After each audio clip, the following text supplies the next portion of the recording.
Good evening বন্ধুরা। আজ সকাল সকাল বেরিয়ে পড়েছিলাম আমি আর আমার বর বজরংবলীর পুজো দিতে।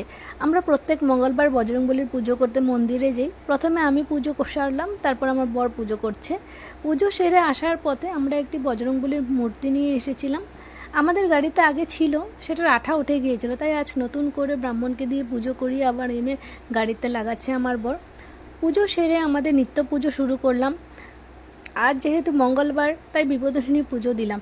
আমি প্রত্যেক মঙ্গলবারে বাড়িতে বিপদনাশিনী পুজো দিই। আমার মতন কারা কারা বিপদনাশিনী পুজো দেন কমেন্ট করে জানাবেন।